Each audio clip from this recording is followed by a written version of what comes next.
High বন্ধুরা, good morning সকলকে।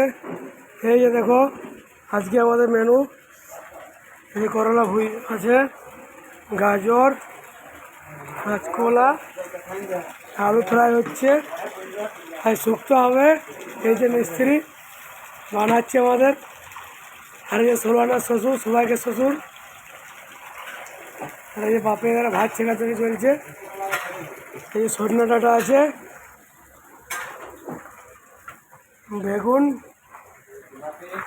এই যে টমেটো আজকে চাটনি হবে, বয়েল চাটনি।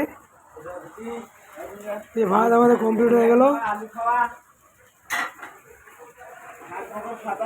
ডালও কমপ্লিট হয়ে গেছে, ডাল আলু বয়েল হবে। আর যদি ভালো শুধু একবার হাসির দেওয়া দিকে পাইলে তোমার ভাইরাল হবে কেন তুমি। বাই বন্ধুরা, আজকের মতন এখানে নেই, পরের দিন আর দেখা হবে।